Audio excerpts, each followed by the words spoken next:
All right. All right. All right, guys, welcome to The Word is Crystal Clear, and I'm super excited. We have some really awesome friends with me today. We're going to talk about some tough stuff, so buckle up and be ready, amen. Let me climb up on this little horse here. We've never used the table, so we're checking sound. Chris is making sure we're good. We're good? We're good. Awesome. All right, so today we're going to be talking about a really tough subject. If you've been, living in current society, unless you're under a rock, you've heard that everyone is talking about the overturn of Roe versus Wade. There's been a governmental leak saying that that's actually going to be overturned. And it's really brought a lot of things out of the darkness, a lot of awareness. It's pushing a lot of people to talk about things that they wouldn't typically discuss. So today, two of my friends have sacrificed themselves here on the altar, bless them, which is bravery, and I totally commend. And honestly, it's empowering. So jokes aside, I appreciate it. But they are very boldly going to share a lot. So this is Krista Gentry, and this is Courtney Ingram. We originally met through Beautiful Restoration. Is that right? I think so. They've known each other forever. Long time. For a super long time. And so we just want to do a quick prayer, and then we're going to jump right in. But again, I encourage you to share this out. If this is something, if abortion is a subject that you personally have dealt with, or if you know someone that's personally dealt with it, or if you maybe know someone that's kind of considering, because let's be honest, there are still abortions happening. A lot of people don't know, but approximately 30 babies a day die. That's a lot. There was 30 yesterday, 30 today, 30 tomorrow. And so even with all of these things that are changing, unfortunately, there will still be some that are killed in other ways. And so the number one way to stop it is to educate the heart and to, if you want to change something, you have to change the heart of how people see it, and you have to help the person actually change. And so I do want to let y'all know that if time allows, after we get started and get going, if you have questions, I will be watching my phone for questions. But I will say up front that there will be, we're not going to do any negative comments. And so if you have a question or if you have something that you want to ask, I'm happy to relay that and let them know. But I just want to make sure that we're all on the same page with the commenting, okay? So, Krista, do you want to do the prayer? Sure. Wait, I wasn't right there. All right, Father, we just come before you right now, God, and we just invite you in, Holy Spirit, to this space. God, we just ask that you would just fill our mouths and our hearts and our minds with the words that you want us to convey, Lord, words that honor you and bring glory to you, Lord. So please just give us ears that hear and eyes that see, and God, please just let the right people hear this message. In Jesus' name, amen. Amen. Amen. Yeah, this was her idea, just for the record. So I'm going to go ahead and pull up my Facebook just so I can follow the comments if there is any questions or anything. And since Krista's so brave, I was going to offer to let her start if you would like to. So initially the question is, which it's really for the both of you, honestly. And y'all can kind of tag team or whatever you want to do. But what led to the abortion? Because no one just wakes up and is like, you know what, I just don't think I want to have a baby. Yeah. Like I guess somebody does, but I mean, that's like a 1%, you know what I mean? And so. Definitely was not. Yeah. I wanted to be a mama since I was 5. I mean, that's what I wanted my whole life. That's what makes this crazy, and that's why I want to do it now, because this is not what a lot of people want. And it's the world and sin plays into that and affects our emotions and our decisions. And I think just a story shared can change so many lives. For sure. And y'all let me know if y'all can't hear us. We have tested it, but that doesn't mean that it doesn't flow in and out sound-wise. So let us know, okay? So what led you to this place in your life, to the abortion part? Well, obviously unprotected sex, and I think also just like, I love your boldness. well, like, that is true. rule number 1. That's how we got here. Right. So I was actually actually on birth control, and I had been on birth control for, many years. And I was in this place where I was in college, and the birth control that I had been on all through high school, all of a sudden I started gaining weight, right? Yeah. So I was worried about that 5 Right. to 10 pounds that I, gained. And so I was in the process of actually switching birth control. And in that switch, switching to like a lower dosage, Right. I ended up getting pregnant. And Wow. so, I think really it's just kind of, one of those things where you put yourself in a situation and you don't really consider the consequences of your actions, Sure. all the way through.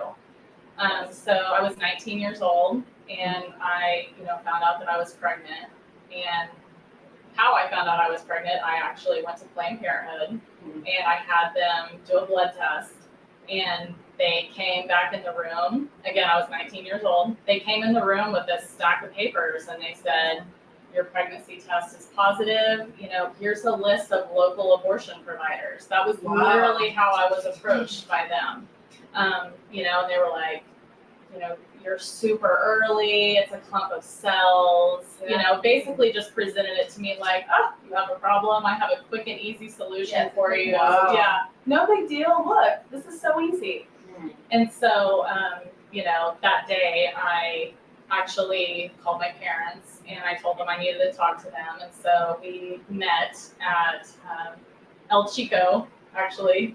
And yeah, so we went to El Chico, and my dad arrived first, and so I told him, and he was really supportive, and he was basically like, I'll support you, whatever you choose to do, I'm here for you. And so that made me feel pretty good. My mom arrived, and I told her, and about the same time I told her, they brought her food, and I'll never forget this, but when I told her, and the waiter sat her plate down, she took her plate, she shoved it across the table, and she's like, well, your life is over. Wow. And so, and let me go ahead and say, like, my mom and I have completely worked through this, and there's been a healing that, Sure. a healing and a restoration that God's done in our relationship. And, but at the time, I was kind of in this place where I was just so desperately seeking her approval anyway, that I was kind of like, okay, well, this is the deciding factor for me because, my mom's telling me my life's over. I mean, I was on a full ride to Oklahoma City University. I was in the middle of college, and Planned Parenthood told me they had this quick and easy solution to my problem. And so, for me, that's kind of where it went. I mean, and I didn't waste any time. I mean, I literally, I called, and I think I had to wait like 2 days, to go and do it. And it was a very torturous 2 days, and it was so strange because I look back on it, and I was a smoker at the time.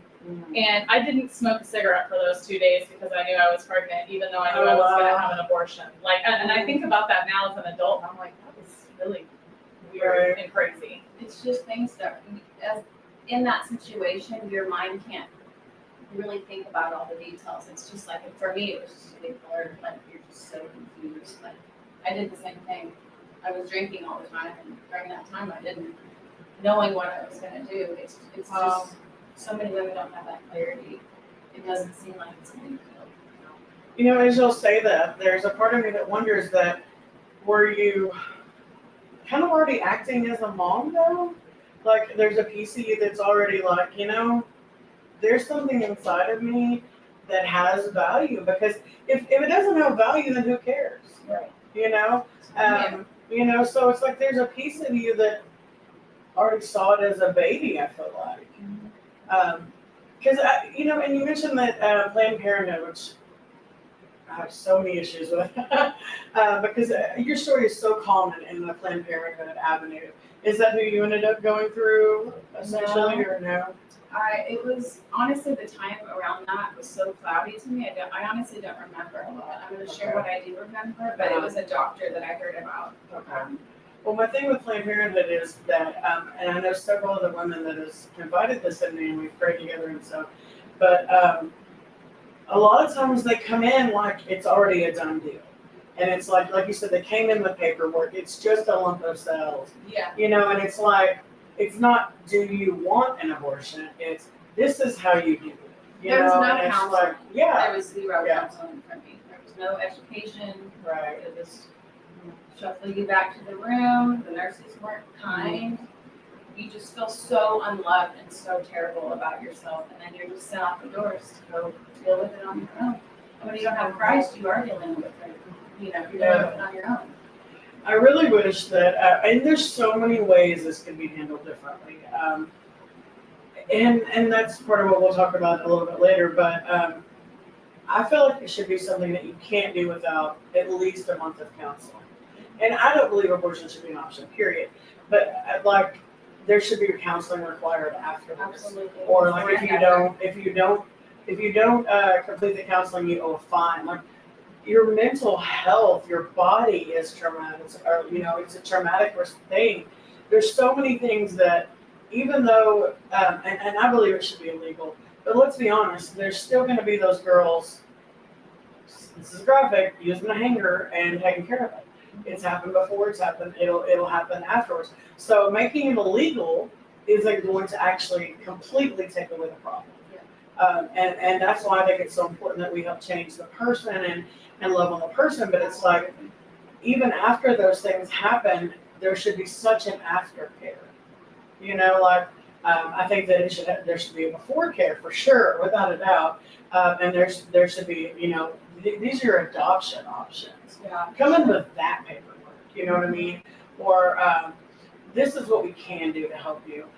Here's some other avenues. The last resort that should even be presented, if it has to be presented, would be something like that. I don't believe that it should be, but to lead with that, like we said, there's no hope.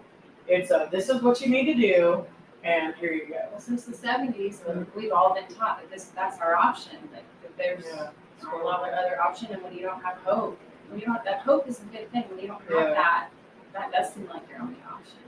Well, and I never had anyone in my life, that I knew that had an abortion, so I didn't have anybody except for this quick and easy fix that Planned Parenthood presented to me. Right. I never had a woman in my life say, hey, like, this is how you might feel about the choice that you're making afterwards, and that's really the big thing to me. I think, the obvious thing is, murdering the baby, right? But the unobvious thing, and the thing that people don't talk about, is, the death literally of a part of your soul, that all women go through when they do that. And it manifests itself in different ways. For example, I had a really good friend who found out she was pregnant like a couple of weeks after I had my abortion, and I completely ended the friendship because I just couldn't mentally deal with it. I couldn't mentally deal with, watching her pregnancy progress. And then when her baby was born, I just got chills. I just remember going, like, once her baby was born and I held her baby, and I just knew this is exactly, the age my baby would be right now. I couldn't deal with it. So much more to it than I think a lot of these young women fathom at this time. Yeah. I feel like a lot of times that girls feel very backed in a corner. The majority of the stories I hear happen from like 17 to like 24. And, as I think back in my own life, I didn't really know even remotely who I was until like 23. And I know that age is different for everyone. Everyone has such a different life. And I've done so many adult things before 23, of course. But like you said, you had a full ride to OU, was it? Or Oklahoma City University. Yeah. So, you had such a future before you. And I feel like sometimes that these Planned Parenthood or these other places were like, well, you're going to lose all that. Your life is so over. But on the flip side of that, and I'm sure people would wonder, have you spent time thinking, and have you went through the process of what your life would be like, what your life truly would have been like had you had that baby? Have you had those thoughts and kind of played that out? And I think that's another thing. I think sometimes, the relationship that I was in at the time was very, very toxic. It was dangerous. It was abusive. I wasn't even, I was verbally abusive. It was just terrible. It's like, I can't bring a child into this. Thinking that I'm saving this child from disaster, but now that I'm married and I have a wonderful husband and two beautiful children, I still wonder, like, would I have that if I had had that child? So I think a lot of women think in that aspect, like, what would my life look like? And still, that's a question to me, but I do know that God never wastes a battle. And Yeah. I don't think he plans for unplanned pregnancy or rape or whatever that may be, Right. but he can't control our free will and what the enemy's effect has on our decisions, but he's going to use that. And he's got plans for us. And like Jeremiah says, he knows us before we were formed in the womb. He has a plan for all of us, every single one of us. So that's my comfort. It's just what God says in the Word. Yeah. Is knowing that this is what's right for me right now. This is what he's making out of it. But yes, absolutely, I think about that all the time. How old would the baby be now? Well, wouldn't be a baby anymore. How old approximately would those children be now? Oh gosh, I'm 41 and I was 19 when I had So my. yours would be an adult. Yeah. Mine would be an adult, almost, Yeah. about 16. So that to me, I mean, and understand it as hosting something like this, I do have to kind of play both sides because I drive a question a certain way to get the right things out of the world to Yeah. do. So understand when I say this. But I can see where your lives both would probably have been very different with having a 16, 17-year-old and having an adult child, with having a young daughter, she's 6, 5. Yeah, my youngest is about to be 6. My life would be totally different. I know that for sure because my 15-year-old, I mean, I met his dad, when I was very much in my party phase. And if I had been taking care of a baby, I think my life would look totally different. I absolutely do not think I would have the 3 kids that I have right now if I had my first baby. And I used that as a justification to justify in my mind for a really long time. But I think it goes back to what Courtney said. I think that God meets us right where we're at. And I think that he uses, our free will and the choices that we make. And he's going to bring, something good from even the worst decisions that we can make if we allow him to. Yeah, absolutely. So what was your story, if you will, because I don't want to get too far ahead. What was your story that really led up to the abortion? You mentioned you were in an abusive relationship. But did your family know? What was the surrounding circumstances? No, I had, I don't want to get too far back, but I grew up with a lot of trauma, and it was an abusive situation in my house sometimes, and I always felt scared and nervous, and my self-worth was very low already, and so I was in this cycle of relationships with abusive men, and I would create this counterfeit intimacy with these guys. I loved them so much because I was so scared of being abandoned. I had been over and over again. So when this pregnancy happened, it was like something hit me I can't do this anymore. I can't be with this guy. I have got to stop this pattern. So to me, it was justified. I'm making this decision and I'm going to take a different route. And my family knew what I was doing. They didn't really support it. They supported me. They were going to let me make my choice. But the boy, the man who I was with, he was really pushing for it. And he took me, and he didn't make me do it. I'm my own person. Right. I made that choice. But, I walked in there with life in me. And the experience was very traumatic. I think I blocked a lot of it out, but I just remember it was terrible. I was just scared, and I felt very, very, very bad about myself. So much shame and guilt before I even walked into the room. And the way this process goes, I don't know how it is now, but it's not fun, and they're not kind. They weren't to me. And then you're just ushered out, and I left, hanging with life, and then I left with just emptiness, a feeling of complete emptiness, shame, guilt, self-hate, and that wound continued for years, over almost 20 years. It took me a long time to forgive myself and accept the free forgiveness of the Father.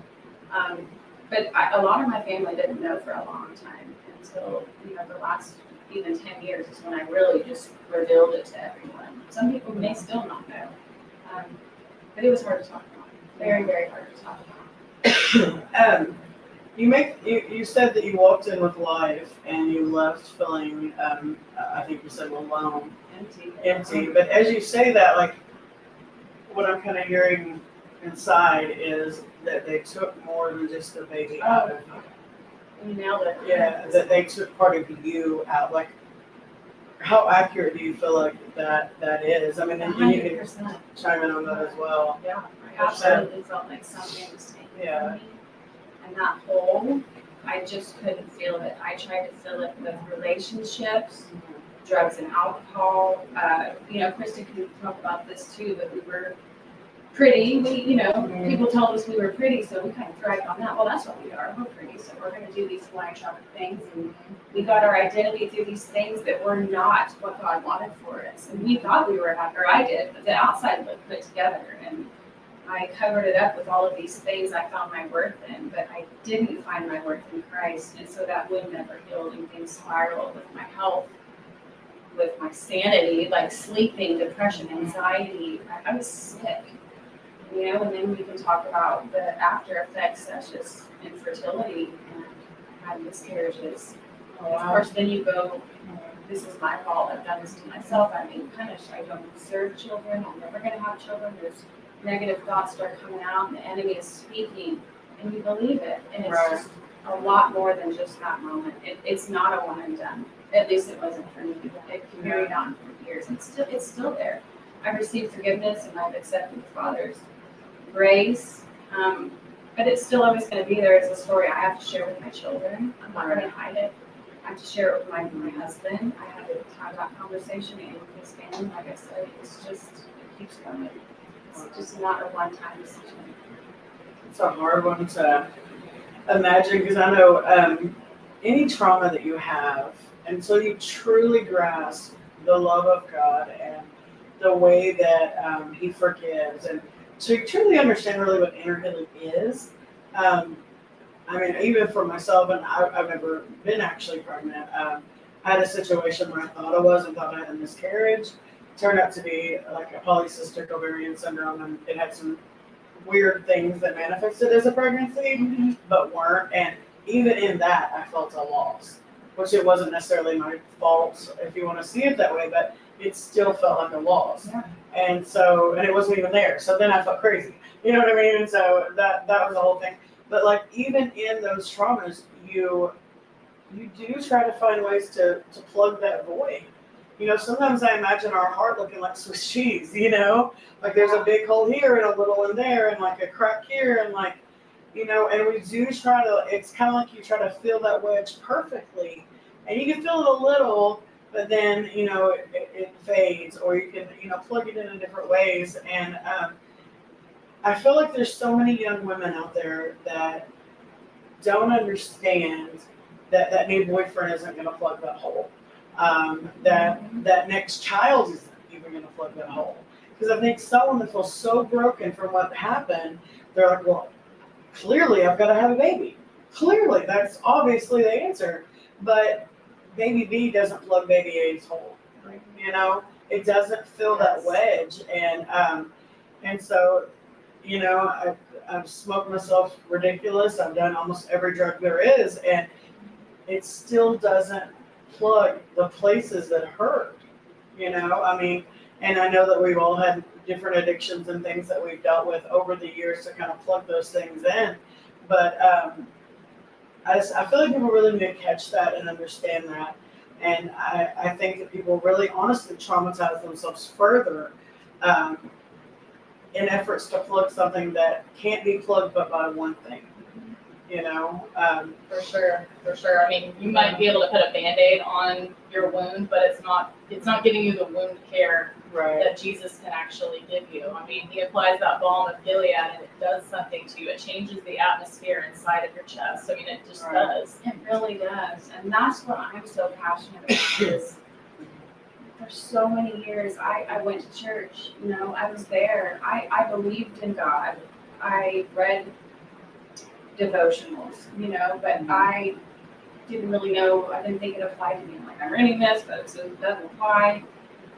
But my passion is to really let people experience this freedom, because I will never go back. It is something that is so enlightening when you receive the Holy Spirit. When you receive it, He's given it to us all. Yeah. When you receive it, everything is different. It's like new glasses. It's like getting LASIK. Everything looks different. My goal is to just educate and tell our stories and to help young women understand what it means to see Jesus and what it means to feel that salvation, because I thought I did for a long time, but I didn't. And that's the only way that we can change this, is by stepping out as Christians and educating and talking about our stories. And for me, believing the Bible was an issue. That's another thing I would love to talk about, maybe on a different video. Is, you read it, but I don't think I necessarily thought it was more than a story for a long time. I mean, like I said, I did, but did I really believe it? When you really believe it and read it and use it, things are completely different. So I just think we need to talk about that more. I mean, to touch on that, and we can definitely do like a separate video on that. I think there's a difference between being a believer and a follower. Absolutely. A believer is, I believe he exists. Well, even the demons believe, And so that's like what we do a lot of evangelism, and I don't even ask people if you believe anymore, because my dog believes. You know what I mean? I mean, it says if we don't cry out, even the stones will cry out. Like even the earth itself knows that Jesus is real. Sorry, I've been having an allergy issue, and it's like annoying. I apologize. But anyway, and so it's like the difference between being a believer and a follower. A follower is where it becomes real for you.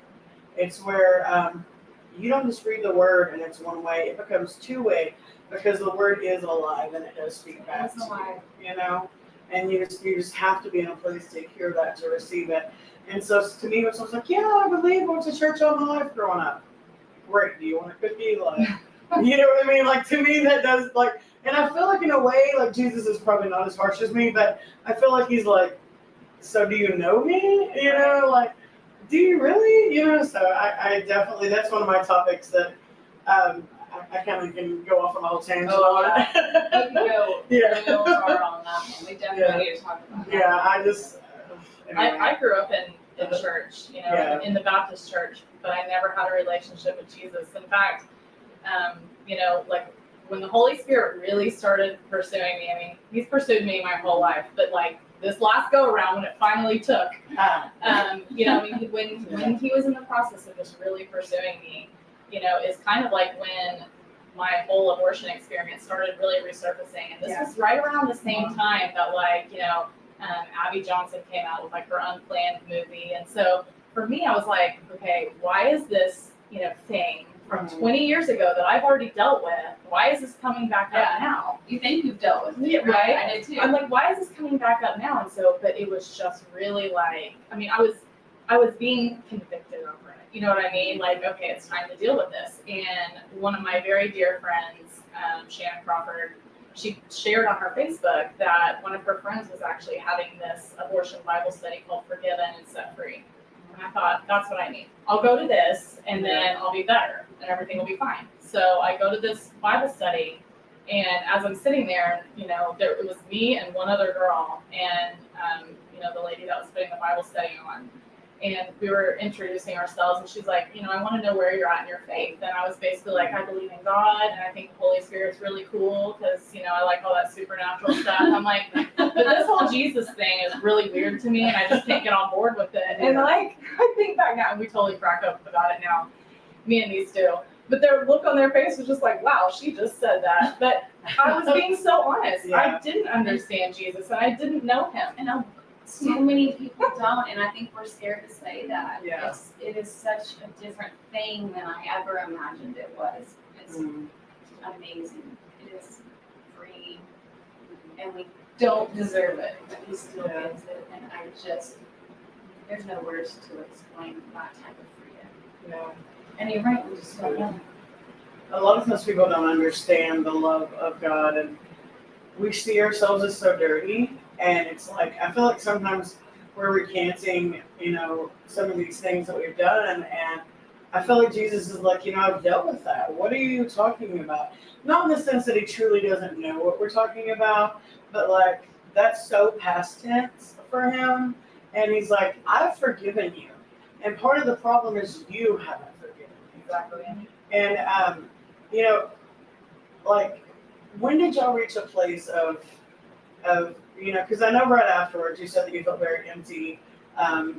What was that process for you, like, to get to a place of forgiving yourself? Like, what was that road like between the two gaps? Because I know there's a gap in between, let's be honest. It was a long road. Yeah. I mean, for me, like I was telling you earlier, I knew immediately that I made a huge mistake. And, I tried to research, like, okay, how can I deal with this? And I found this Catholic abortion retreat called Rachel's Vineyard. That was in Tulsa. Like I said, I grew up in the Baptist church, Yeah. not Catholic, So this was real foreign. totally foreign. But I knew I had to do something. Right. I'm a doer. So I go to this, Rachel's Vineyard Catholic abortion retreat while I still should have been pregnant. It was a very healing experience as far as, they took us through this process. We actually got to name our baby and, there was a memorial service. And so, starting from that point when I should have still been pregnant, I thought, okay, now I've dealt with this. Wow. And I always believed that God forgave me. Right. I did. I believed that. But I did not forgive me. In fact, I hated myself. I really did. I actually wasn't a drug user prior to my abortion. My abortion, looking back now, really sent me on a path of destruction. I mean, I Yes. definitely was already a hot mess, but my abortion just, put me on a path of, I think it was just the fact that, before I was trying to fill, my little holes, you know what I'm saying, of trauma from my childhood and this, that, and the other, that abortion was just like a gunshot wound, and so just trying to fill that was a full-time job. Wow. And it was a lot of work trying to forget, and justify, and I did, I just hated myself, and I just thought extremely poorly of myself, and, got to a place where, any time that I did feel pursued by God, I was so quick to listen to the enemy say, why would God use you? You murdered your baby. I agreed with him. I was like, you're right, because that's what I thought. Wow. And it's very similar to me. Yeah. So what was your process though, right afterwards? Did you dive into drugs more then, or? Yeah, I think definitely things went downhill. It's just a very long pattern of destructive behavior that followed that in so many ways. Relationships, friendships, drugs and alcohol, what I did with my time, self-hatred. Like I said, I would just make myself sick. I couldn't sleep. I was depressed. It was just one thing after the other. But in my mind, I deserved it because of what I had done, and I didn't forgive myself either. And mine was a lot longer journey. I don't think God forgave me. I didn't think God forgave me for that. That was 20 years later that I finally realized that. And that's after Krista invited me to a Christian women's retreat where I actually learned, there's other women that have gone through this, and I learned to love myself as God's creation, and I learned to forgive myself and accept His forgiveness, and everything changed after that for me. That freedom after that was amazing, but it was a long, long road. Just bad relationships, bad choices, drugs and alcohol, not trusting even my family. I don't think, because I didn't trust myself and the decisions that I made, I didn't trust friends, I didn't trust my family fully. I never trusted a relationship for sure. It was just all my insecurities from what I had done. Do you feel like you kind of went through a phase of kind of bouncing person to person because deep down you just really wanted to be alone? And so you kind of burn one relationship, well, whatever, I'll go over here. And kind of that. Because I feel like that a lot of times in trauma, because both of y'all really give a good example of, because of the abortion, it led to further trauma. So both of y'all really made that very clear, I feel like. Even though I said it, y'all said it too separately, really. But also, sometimes we just want to be alone, but we hate ourselves that we don't want to be alone. Yeah, it's terrible. It's too loud. It's too loud. Yes. Yeah. And so you bounce from group to group or person to person, or if you don't even care about burning that friendship, because it's like whatever. You don't value them. You don't feel like they value you because you don't value you. Exactly. You literally just nailed it. That was my life for a long time. Yeah. I feel like that and y'all did y'all do modeling before or afterwards? I think it was before. Mine was before, during, and after. Me too. Okay. Yeah. And so did that change your career world as well? It made me more determined. Really? Yeah. So it's like this was a failure area, so therefore this will be like, this will be successful, I guess. Well, yeah, I looked at it like, and it's so, twisted to say it, but I looked at it like, okay, I had this abortion and, I didn't ruin my body with this baby. And so now I need to like really take, my bikini modeling seriously and go next level with this. And, that's when I started traveling with Hawaiian Tropic and going to the Playboy Mansion and just all the things that, that we did. Yeah. So, Trying to find your identity somewhere else. And so I can see where those things in a worldly way are a lot of fun. And they probably allowed you to meet a lot of very interesting people. Interesting is the right word. Yeah. I don't feel like incredible is the word. I feel like interesting is the word. But without a doubt, if y'all could have rewound and had this or that, would you both adamantly say you definitely would have kept your child? 100%. Not knowing what my life would look like now. Yes. I believe that God has, before he knew us, formed us in the womb. I believe the Bible now. I want to talk about that in the future.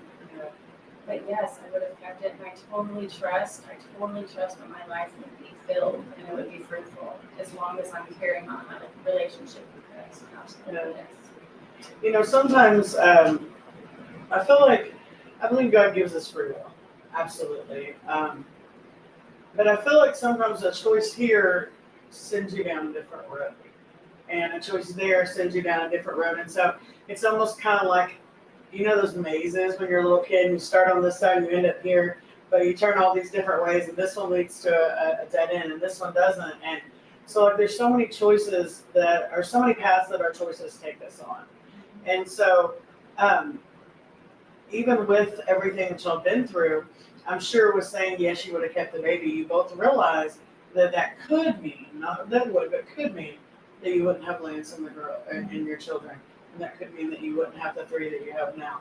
Would you have something different? Would you have something maybe better?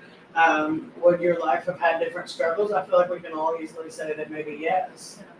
But I don't feel like that you would have probably have had some of the trauma pains from some of that. I think I could have gained. It's hard to think about that. You don't want to think So about your what life without your children and your husband. But like I said, we talk about the wound care thing. It was over 10 years of my life. It was just chaos, depression, darkness. What could I have done in those years for humanity? yes. What could I have done for other people? How different could my babies been? Yeah. Even after, I had 2 miscarriages after my abortion, and I think I said that, and that just it's just adding on this big pile of shame and guilt. And then I have my first amazing, beautiful baby boy that I never thought I could have. We tried for 4 years, and I was like, even though God blessed me, it's very clear he loves me, but I still felt unworthy of this little baby boy. Of course, I was depressed before, and then I get postpartum depression. I didn't even enjoy him being a newborn because I was in this place of darkness thinking I don't deserve him, I can't be a good enough mom, I'm too depressed, I'm isolating. And then 3 months later, I find out God put another little baby in there, and double blessing, and you think I'd be excited, but I'm still in this dark depression of unworthiness. And I just wish I could take those years and use them for good. And so I just want women to think about that. It's not just that choice and then it's over. It's years and years of things that could totally alter the outcome of life. So I wish I could go back and redo a lot of things. Yeah, it never goes away. I mean, even when I meet somebody new and they're like, so how many kids do you have? I mean, for me, it's always right there, because, I say 3, but I'm thinking about, my abortion, and I'm thinking about my miscarriages. Yeah. Thankfully, God is so amazing, and through His grace, He's given us the ability to see them in heaven. And we don't deserve that. We don't deserve that, but we get to. And that's amazing. It's so amazing.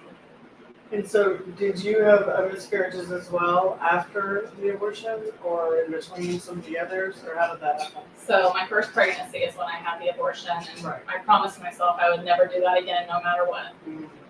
And so, fast forward several years, and I got pregnant again.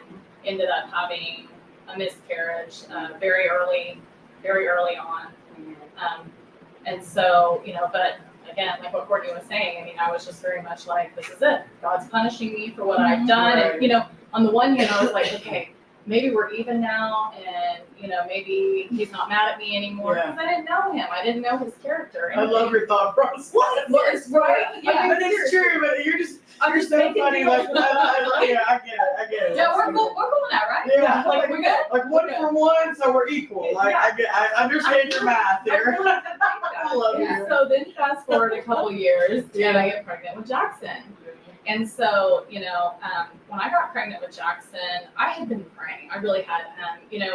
If we look at, my timeline really between, the abortion and when I got pregnant with my 15-year-old, like I said, I was going down like a very destructive path. I mean, I had OD'd, I had been to drug rehab twice. I mean, I was a hot mess. And I had just been praying and asking God, to save me, to help me. I was praying to God I didn't even know at that point. And, I ended up pregnant. And I was kind of like, okay, well, this isn't really what I had in mind, but all right, we'll go with that. Yeah. And, I moved home. At that point, I had my own place, and I got rid of my condo that I was living in. I think I was living with my sister at the time. And so I moved back home with my parents. I changed my cell phone number. I fell off the face of the earth. Wow. I remember. I deleted my MySpace. Yeah, MySpace. MySpace, what's that? From Yeah. 20 years ago. Yeah, exactly. So, but during that time, my friend Shanna, that I was talking about earlier, she, invited me to a Bible study. And so that was really, my pregnancy with Jackson, even though I was, Jackson's dad was not in the picture at all. In fact, he wanted me to have an abortion. And I told him no, and he wasn't in the picture at that time. I mean, he is now, and he's a great dad to Jackson now, and they have an awesome relationship. But it's just kind of one of those things where even though I was doing this kind of by myself and just with my parents, it was really my best pregnancy looking back, because I was just God was really in the middle of what I was doing, because at that point in time I was just surrounded by believers, and I was going to Bible study, and I was doing all of these things, and so once I had him, those feelings of unworthiness came back, and I completely just destroyed my sleep cycle over having Jackson, because I never slept, because I was convinced that God was going to take him from me, because I loved him so much. I was just convinced, okay, the shoe's going to drop, this is coming. Yeah. And so I would just sit up at night and I would just watch him to make sure he was still breathing. Like a psycho, seriously, because I was so convinced that I was still going to be punished for my abortion. So it was no more the we were even thing or anything like that. It was Soon passed. Yeah. this is going to be almost robbed from you. Yeah, for sure. Yeah. And I think it's a good point to show and to really articulate that even after you get what you finally want, which is a baby and in a blessed situation, even though yours wasn't in the marriage, like you saw the family and the support and things like that, and then you had Lance and y'all prayed for this baby, even in that, the enemy still comes to still kill and destroy. I wouldn't doubt that if God would have allowed it, he probably would have took both the babies. The first, the ones that were intended, I guess is a better way to put it. But even in that, he robbed you both of the joy of that first baby, and that of course, I'm sure those are things that you got past at some point, obviously, but that initial joy, you're so tortured. Not getting to sleep, and honestly, imagining myself being pregnant, I feel like I would be that one too. I would be terrified of, SIDS or something like that would happen, or something like that. So those are both things that sounds like y'all both really dealt with. And I think it's a good place to see that if you don't really have a strong relationship with the Lord and don't understand how he really works, the enemy can just come in and steal the most joyous moment of your life. It's so unfair in a lot of ways. Was that better with your second one, and was it better for you with your second baby?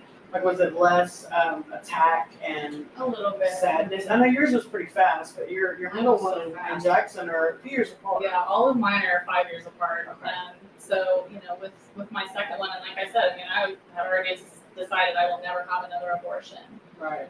So with my second one, I had gotten married and we had just a really terrible first year of marriage, and we decided like we're done with this. I filed for divorce and he moved out, and so I ended up going out of town with my parents.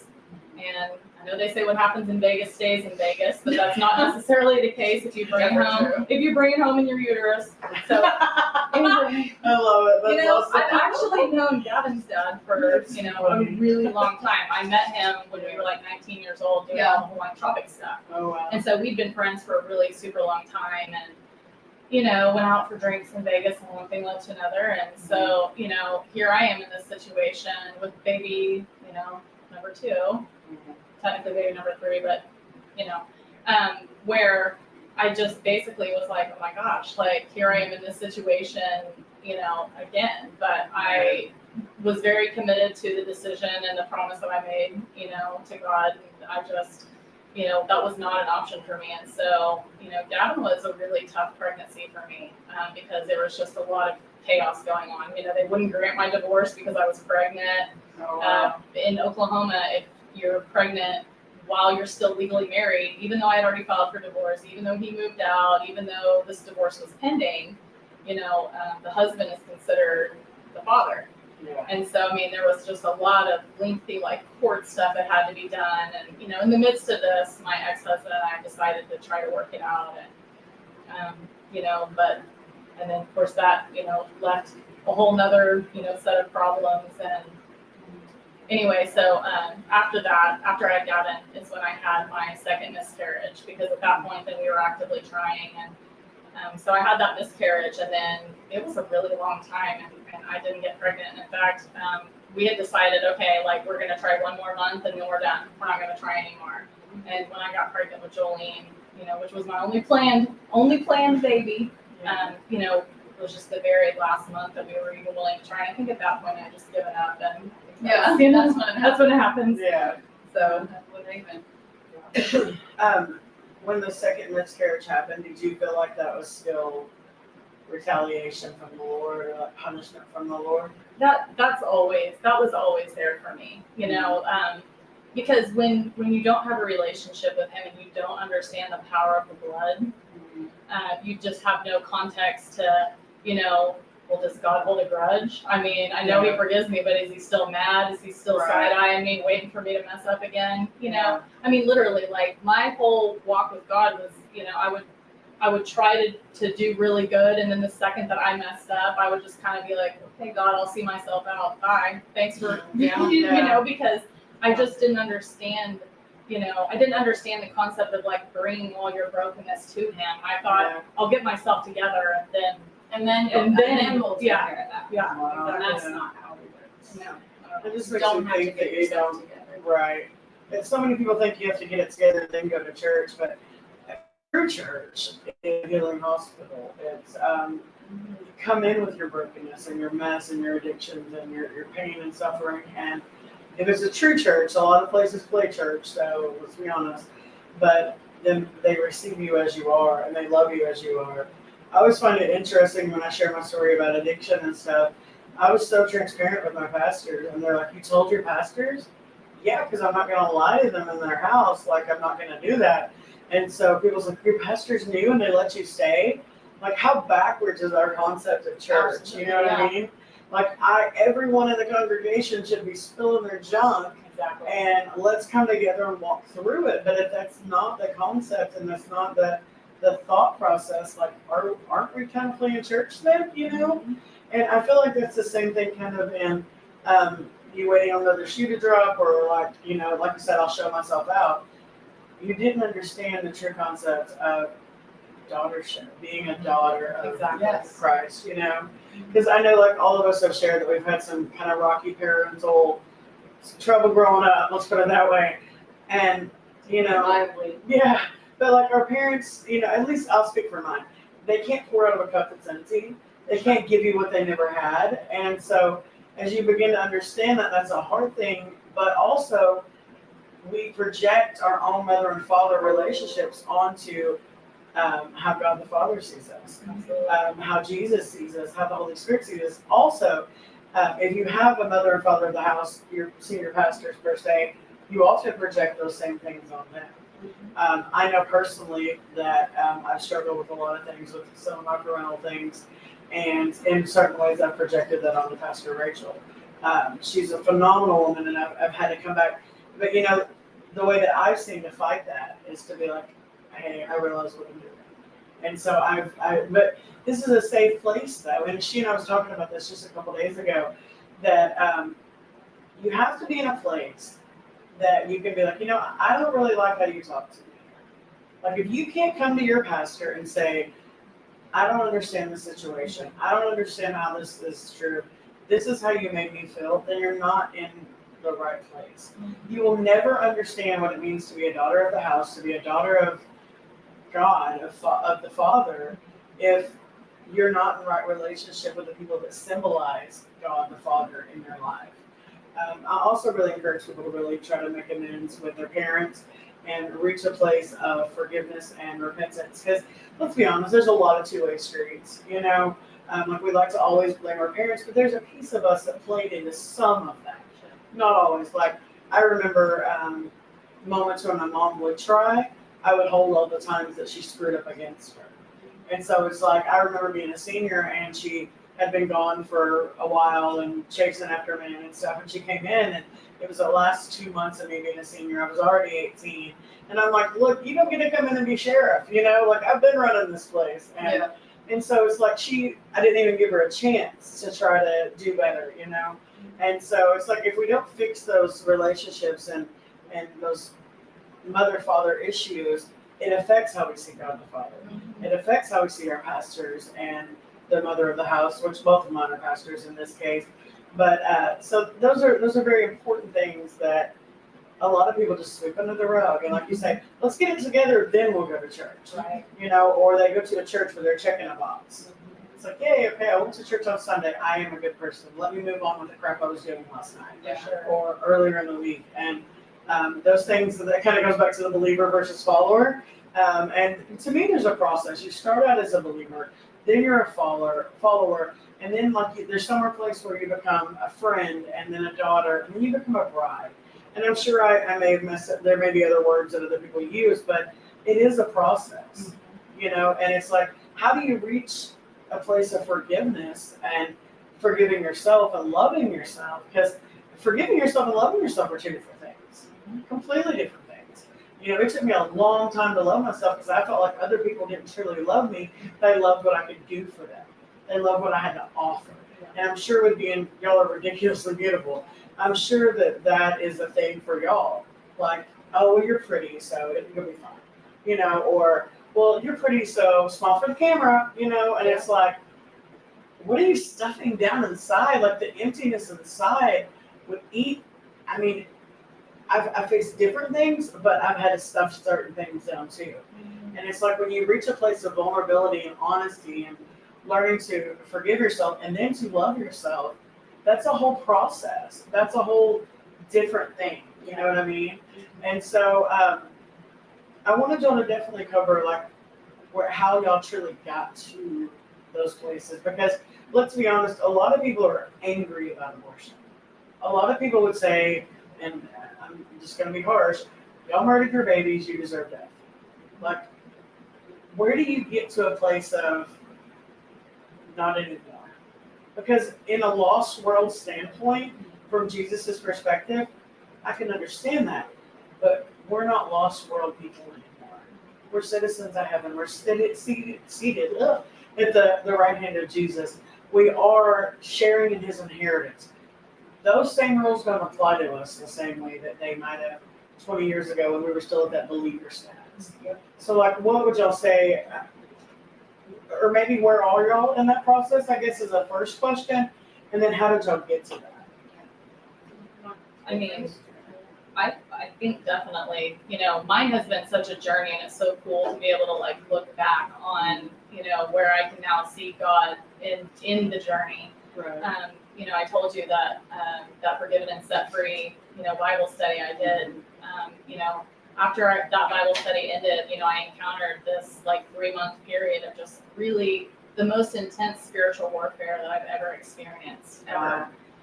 To the point where, I was literally daily battling just these, suicidal thoughts that I had zero control over. And I don't know if you've ever experienced, racing, oppressive thoughts, but it's really scary. And, I've never experienced that prior to this period, and I've never experienced it since. But I mean, there was 3 days where they were just relentless. And I, tried to, fight it on my own. I tried to, shut it up with, Xanax and Ativan and all the things. And finally, on the 3rd day, I just threw myself on the floor and I just said, God, I don't even know if you're real. But if you are and you make this stop, I'll figure it out.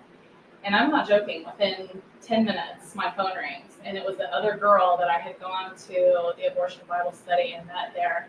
And she called me and she's like, I know this is super last minute, but I really feel like I'm supposed to invite you to come with me to this Christian women's retreat.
If you don't hit the button, hi. Okay, can y'all see us? Are we still here? Did it actually not kill me? Oh, did it work? Did it work? Does it show we're back? Yay! Oh my gosh. Wow, that's insane. Okay, let me make sure you can hear me. Yeah, we can. Okay, like, y'all have to understand, she was literally talking about redemption and, wow, that's so, you gotta understand how angry this subject makes the enemy, okay? Like, People shut stuff off. literally, like, that's happened one other time, and we were literally talking about something in that same, like, vein of, he does not want to be exposed. He wants us to stay under the rug. Some people say, and it's so hard to say out loud, but people say, and there's some that are super adamant about this, that these babies cry out from the grave. Jesus breathed his life into them, and that life was not able to go forth but his creative power is still there. It's still pushing forward, and I believe every single one of them goes to heaven. But the enemy does not want this exposed. I mean, millions and millions and millions of babies have been killed. I mean, look at China. They have a child number mandate. I know it's called something else, whatever. You know what I mean? But look at how many are literally. They have a little drop box. I heard about this on a documentary, a drop box, where it's kind of like a mail slot. You open the thing, you slide your baby in, and you walk away. When's their birthday? What's their name? Did you even name them? What's their social security number? Like, they have no identity. They have no identity. And so the enemy loves all these things. It's a way to snuff out the voice of God, but even in that, you can't really snuff out the voice of God. He's still there, and he's still speaking. And now, because the babies can't speak at this current time, and they cry out from the earth, the ground, wherever they're honestly put, I don't even know. But now you guys get a chance to speak out and to say, these things are wrong, and this is what I learned from it, and this is what, this is what I want to say. And Satan doesn't want that to be said. He doesn't want that. Yeah, Well, for that's sure. crazy. It's giving him a right. I'm sorry. It gives him major rights, into our life. When you do something like that. Yeah. And I know we've discussed that before, but I just feel like giving him that right into your life, definitely changes things. And I think it, one of the things that it just makes it easier to do is that you believe it. You agree with his lies, because when he's sitting there telling you you're trash and you've done something like that, it's easier to say, I agree with that. I am. But God is a redeeming God. He is, and I read the most amazing book. It's called Redeeming Your Timeline. And it literally talks about how, when we invite Jesus into our past, it changes our present and our future. I mean, it just does. And when we invite him back into those places, and, for me, just dealing with, my childhood trauma. My parents were in prison when I grew up, so I lived with my grandma, and there was a lot of severe bullying that took place during those years of my life. And so, I just came from such a place of abandonment and rejection, and that just became a perpetual theme throughout my life. But basically what we were talking about before we got cut off was just, the fact of like this journey and like what brought me to the present, place where I'm at. And it really has just been learning, who I am in Christ, like, and learning about like my true identity and who God says I am versus who the enemy says I am. Right. And it's a choice of whose voice are we going to listen to. Yeah. So what about for you, Courtney? What led you to the place of understanding that you're a daughter, and that not only that are you forgiven by him, but to forgive yourself and to eventually learn to love yourself? Yeah, I mean, for me, it was like a lot and a long journey. Like, it wasn't overnight. However, I do believe my true salvation was overnight, and that's after I was a believer. But going, my husband and I started going to church, and just for the record, I think there's a lot of people who have been hurt by the church, and that's pushing them away. They're not going to go to the church. Right. But our salvation, even though we need the church and we are the church, it's through God, and God is a forgiving God. And because we were hurt by the church, doesn't mean that there's no hope for us. So that's why this is important. Yeah. And if you've had an abortion, and you have these feelings, to just share it with others. And I'll tell my story, but I just wanted to kind of mention that as Christians, as the church, what a good time for us to step in and do our part, because we are silencing ourselves. A lot of us are, and we're not going to fulfill his plan for this world if we don't speak up. So that's what I encourage people to do, is tell your story. There's so much hatred and judgment on these girls, these women, even the dads, protesting signs, and I get it, yes. It is wrong. I believe it's not a political issue, it's a moral issue. Yeah. Most of us agree that murder is not right. But for so long, in 1973, they didn't know what we know now. They didn't have the technology to know that that is a little, like, literally a human being in there. Now that we do know that, as a community, a lot of people don't. We need to educate on the reproductive system, educate on what it takes to receive the love of Christ, vote, tell our stories. There's so much as a church that we can do. That's my rant on that. But for me, that was a problem. Like, I had been in a home where one of my parents, we were in church, but then I saw how he acted, and I was like, well, that's not helping anything.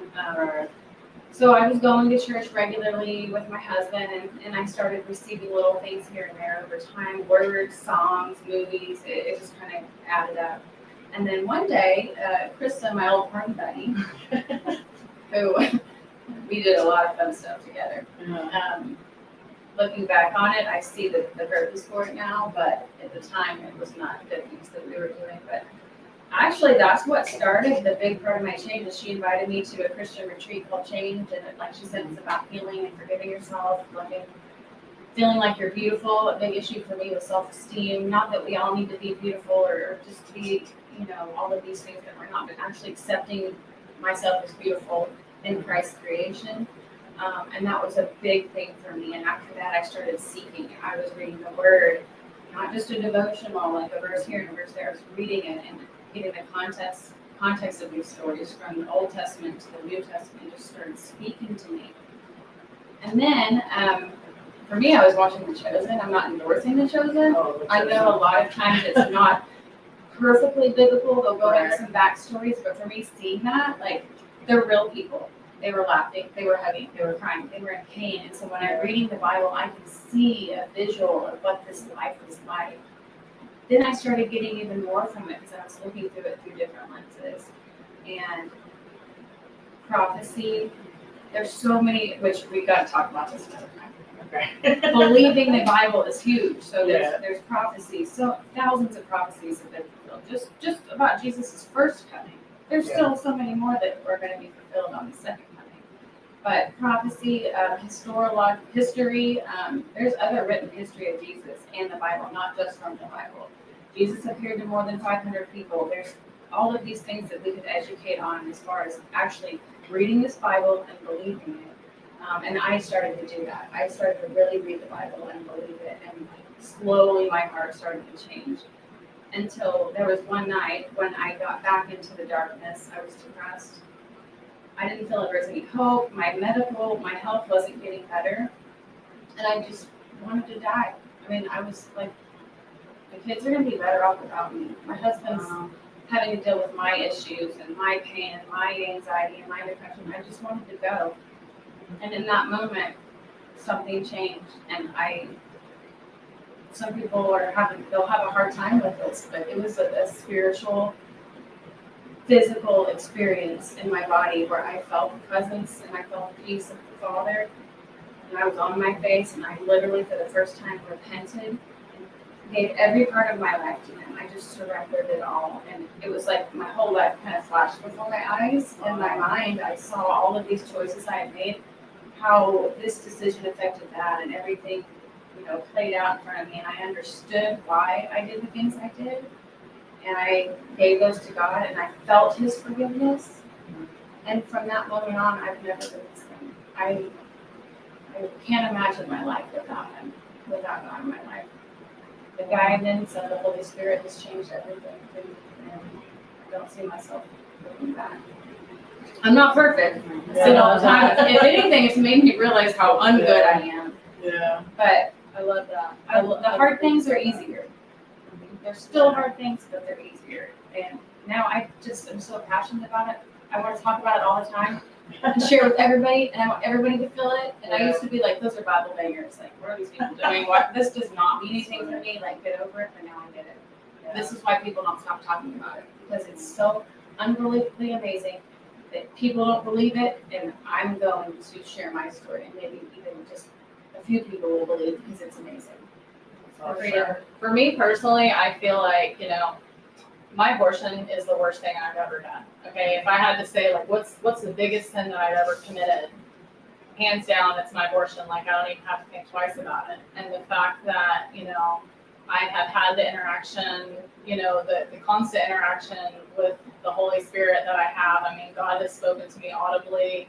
I mean, he's given me dreams and visions, and I mean, just this interaction that I have with God now. I mean, anytime the enemy wants to come up and try to remind me of my past, I mean, it's given me the ability to say no. Yeah. God has already come this far with me, and I've already done that. I mean, I've already had my, I've had this abortion, and I mean, I'm able to think about that and go, no, God is willing to use me. God's willing to use all of us, regardless of our past. I mean, he's able to take that, and make it a testimony, and make it where we can actually help other people and show his grace, through our stories. That's amazing. I love how both of y'all clearly would say the freedom of knowing you're truly forgiven.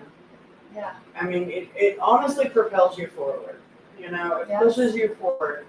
And like you said, you've already done the worst you can do. I mean, paraphrasing clearly, but you've already done the worst you can do, and he's still willing to talk to you.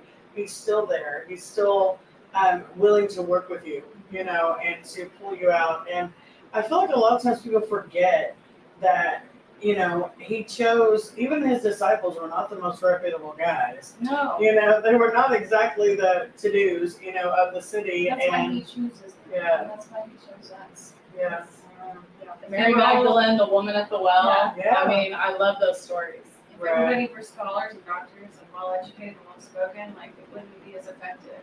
So I just feel like he uses all of us, and he wants us to show that. Yeah. That's how we're going to help save lives, save hearts. Yeah. And I was going to ask you guys, I don't know if you have the next question, but I wanted to kind of talk about what we can do as Christians in the church. Okay, what do you guys think? I think obviously, like I said, sharing our testimony, voting, talking to our children, stepping out in faith and actually taking action, loving these young women, not judging them, compassion, those things. But what do you guys think is the next step that someone could take that is at home that's like, I want to do something, but I don't know? I mean, I think we have to love on them all because, I mean, I see one of the biggest arguments that comes from the other side is, well, Christians are, they're pro, what is it that they say? We're pro not murdering the baby, but we're not pro all the things that come afterwards. You know what I'm saying?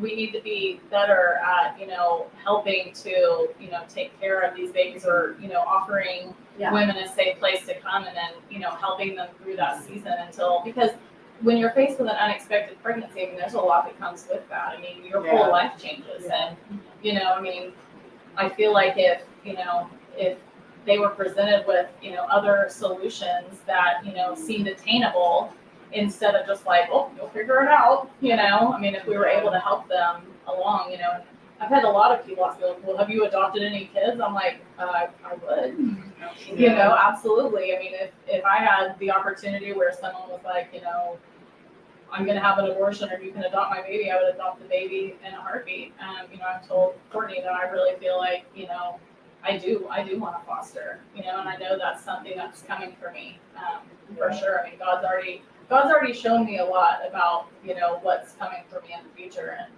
right now I'm in a season of, really caring for my mom, because, God really has restored our relationship, but he's the one that has to turn, the hearts of the parents to the children and the children to the parents. I mean, he's restoring our relationship. So, but for sure, I mean, I think just offering, I think the church as a whole, if they would offer women a safe place to come that was free of judgment and they were just ready to help, I think that would go a long way in giving people the feeling that they had another choice that they could make.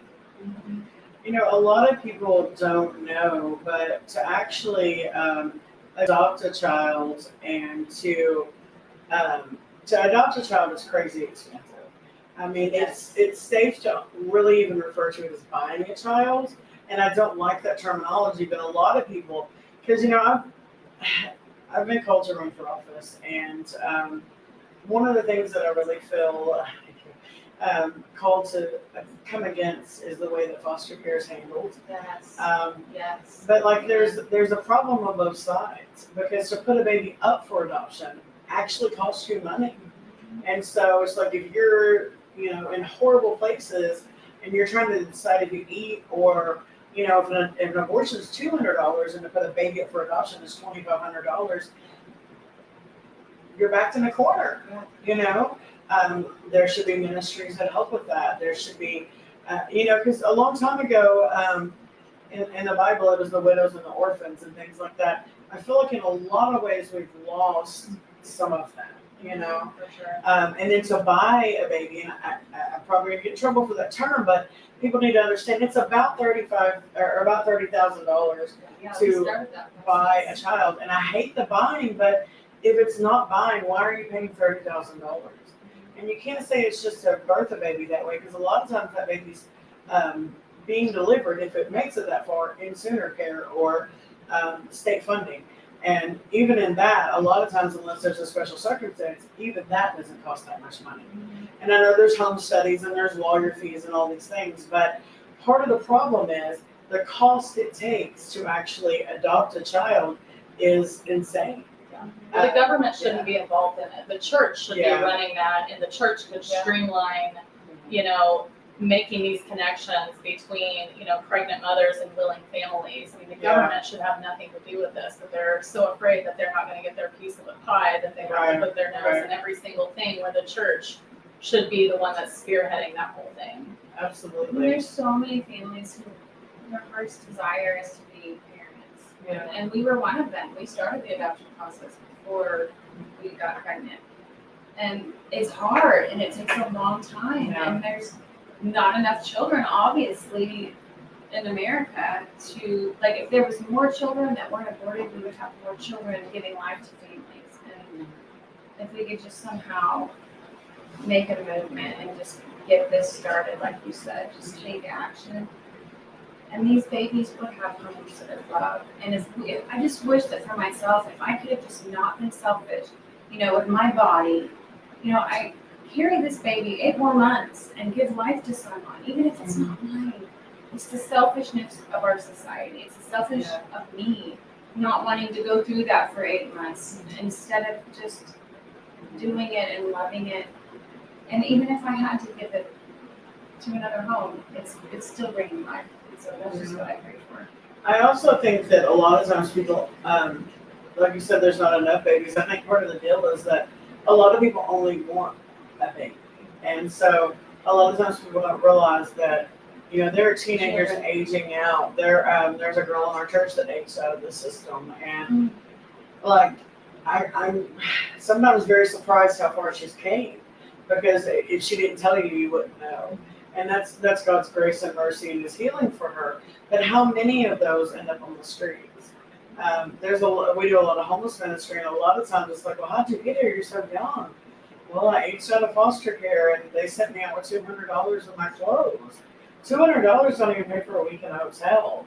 Like, are you serious? Like, and a lot of these children then end up in sex trafficking and things like that, and they end up with addiction because they have to silence the voices. And so it becomes such a process that's another platform that I really want to come after is sex trafficking. Because there's a hotel here in Oklahoma City that literally is like a drive-through sex trafficking.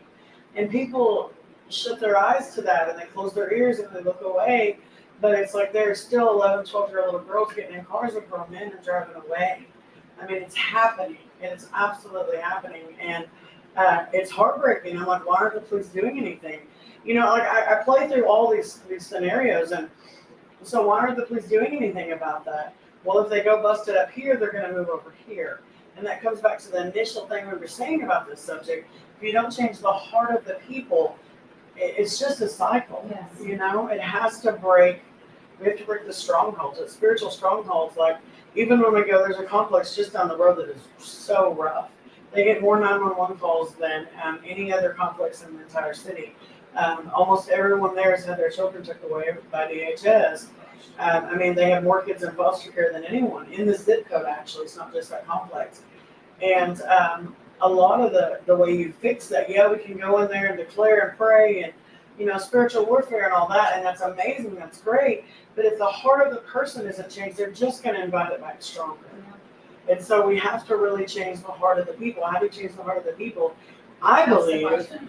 through outreach. I believe Yes. through loving on them. I believe through true discipleship. Well, what is discipleship? Like I'm telling you, this is my whole thing. I'm telling you. What is discipleship? Discipleship is getting in the ugly with the person and sacrificing some of your comforts.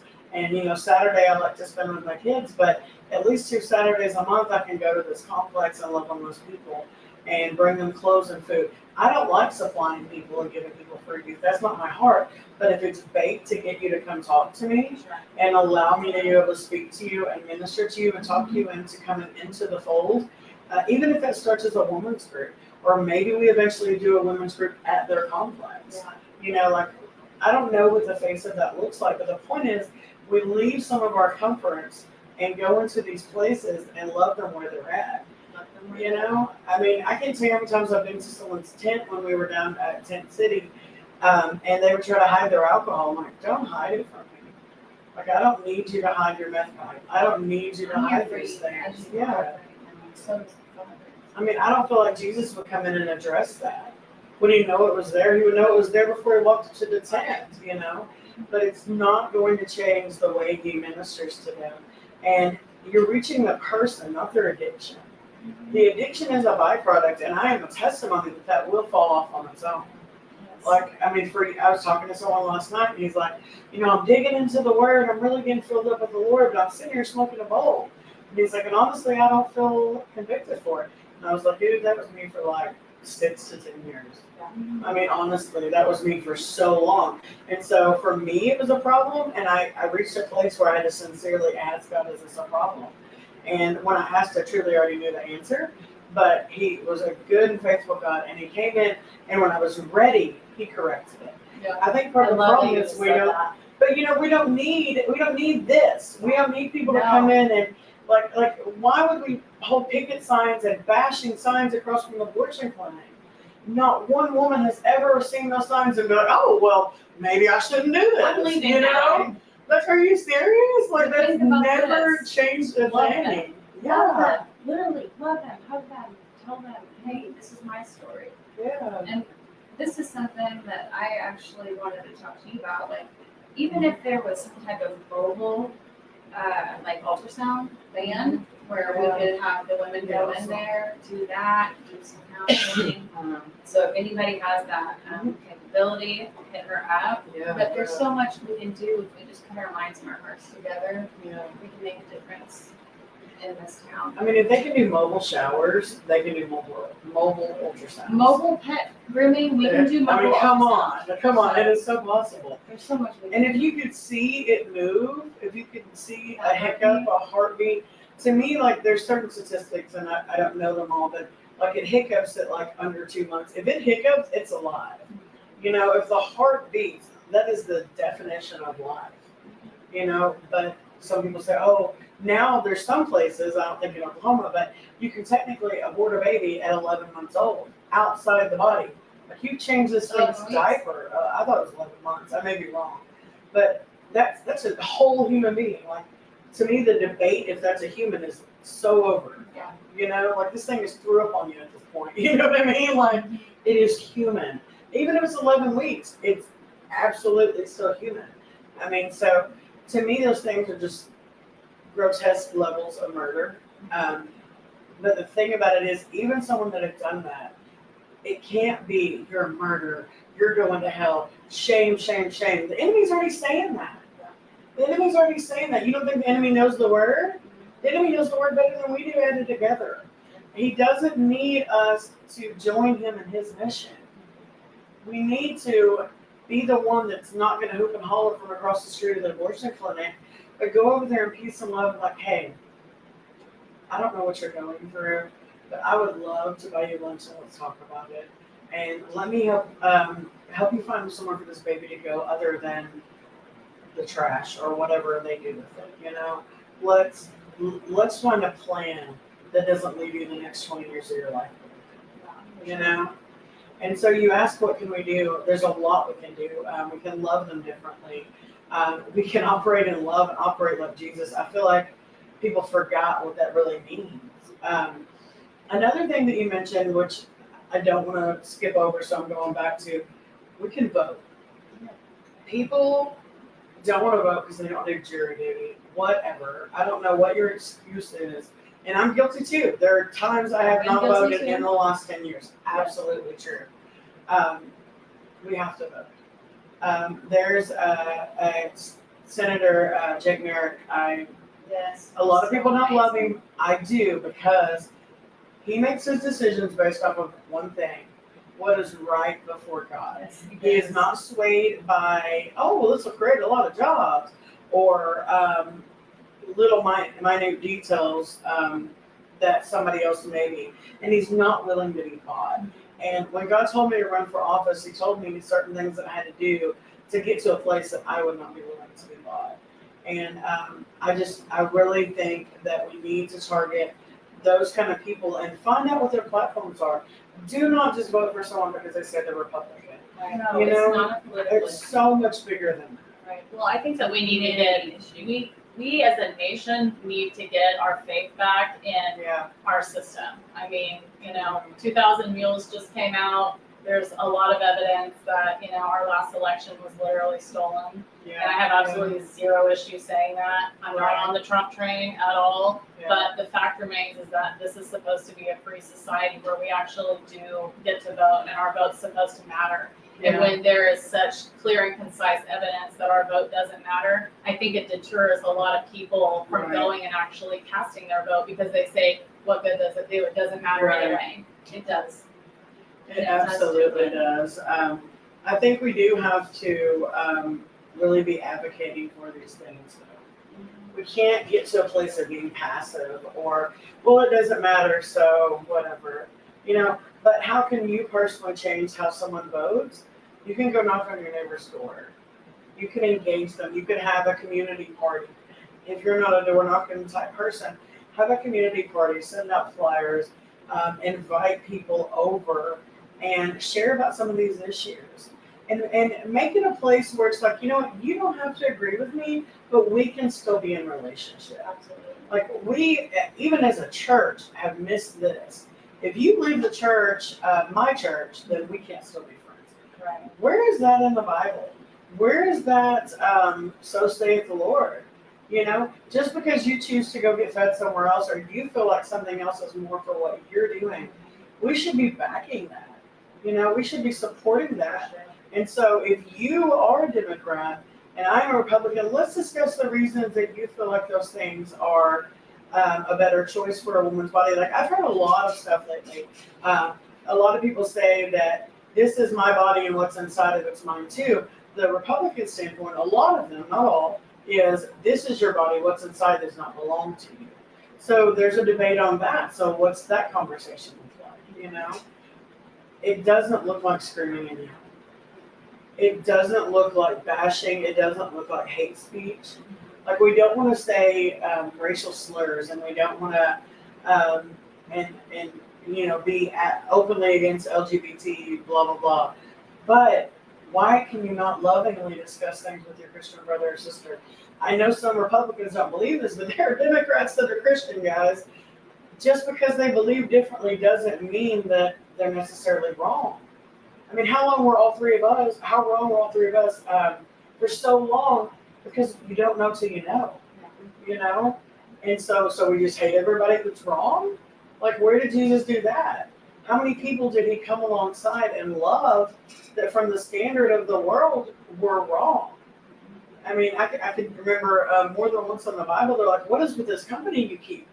And he's like, who needs the doctor? The sick or the healed, Like, if we want to love like Jesus, we have to start doing what Jesus does. And that means we need to love the Democrats. That means we need to love the person that is pro-choice and adamantly pro-choice. And let me share what happened to me.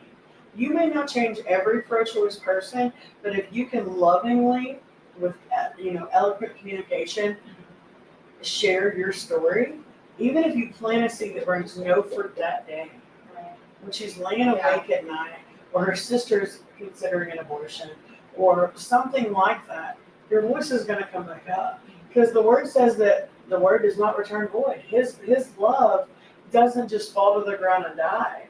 There's fruit in the word. There's fruit in the Lord, and we don't always bring. He brings the increase, but we are called to till the ground and plant the seed, and that could be and that could absolutely be you planting the seed. And I was just looking for a verse. I think it's in John. So there is a verse that talks about, Jesus has love for us all, but he also has several things that he detests. Yeah. And one of them is shedding of innocent blood. And so I don't want to sound harsh. I've done this myself. But he also loves every single one of us. I have shed innocent blood. If he can forgive me and Krista and all of these women and use our lives for good, which he has, and more than we've spoken about today, he's used us, which is such an honor and blessing, and stuff that I would have never even thought that he would use us for. Yeah.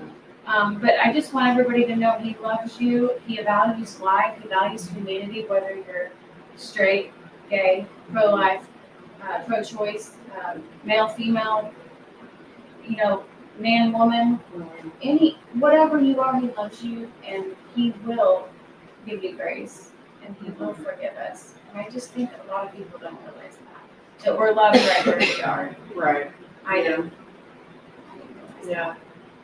I think it's in Ephesians 2. I Is it made it a Ephesians? little. Well, there's a place in Ephesians where it's talking about he gave his mercy when we did not deserve it, and it's like he knew from the beginning of creation everything that we would do, And the same person I was talking to last night, he was talking about how even in Genesis 5, which is so and so had so and so had so and so, if you look at those people's names and put them all in the order they're in, it actually tells of Jesus. Like, I'll have to send it to you the way it's broken down. But the point in that is he knew before Adam and Eve fell from creation, he already had an exit strategy.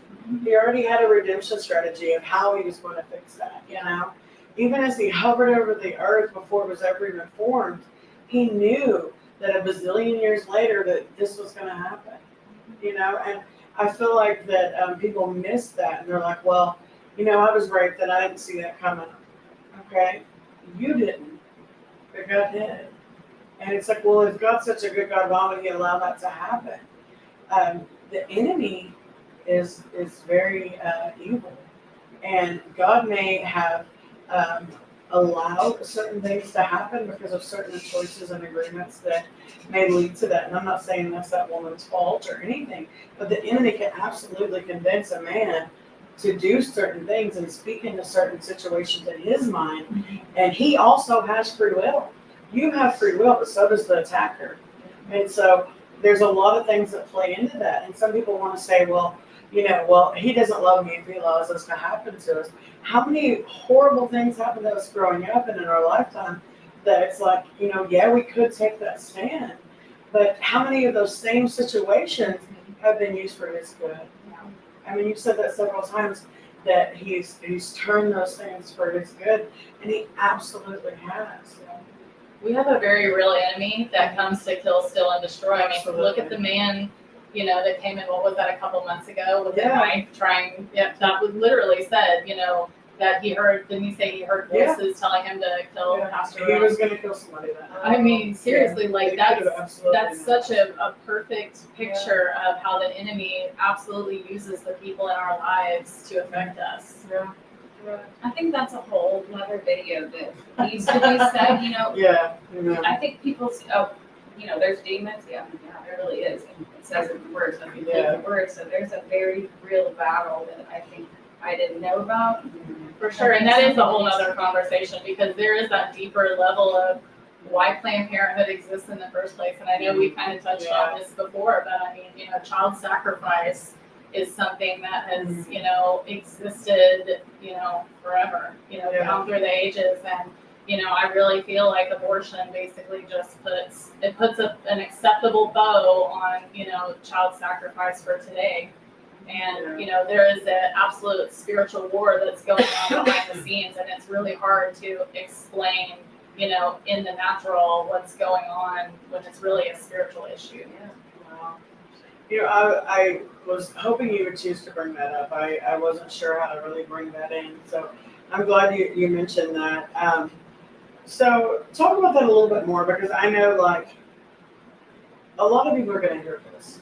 I know a lot of people at work, we've had several people on and off, but this will go further than what we probably imagine right now. And so anybody hear that, what do you mean a blood sacrifice? Like, kind of unpack that a little bit, if you will, because when you said it initially, I'll be honest, I was like, maybe, but like in the last 4 days or whatever, since this whole thing's kind of came together, God has revealed a lot to me in that. So where does that come from, and kind of back that up a little bit more, if you will, of what that means and all that. Yeah, so I mean, God just really began kind of unpacking like this whole abortion, process for me, not just my abortion, but just abortion in general. And it really did. It kept coming back to child sacrifice and blood sacrifices, and I mean, throughout history. I mean, I know I sent you all the even just the very basic Google child sacrifice, what Wikipedia literally says about it from Mayan cultures, and I mean, it's always about the exchange. And so in those cultures, they're actually sacrificing their children. And the reason that they choose children is because the children is the very closest thing you can get to purity and perfection, right? It's not jaded. It hasn't, sinned in any way. And so basically they're thinking this is the purest thing that I can offer to this deity or whatever it is in their religion or culture, and they're doing it for an exchange, whether it's for wealth or power or privilege or whatever it is, they're doing it in the exchange. And again, like, God is just in the very beginning stages of really like revealing these things to me. But I mean, it comes along with the same line of the same way that he sacrificed his son to save humanity, basically. I mean, it's if we really, I mean, I know that gets super deep, but I know that God's revealed a lot to you about that as well. Yeah, is there anything you want to add to that, about like what he's showing you about blood sacrifice and how that applies?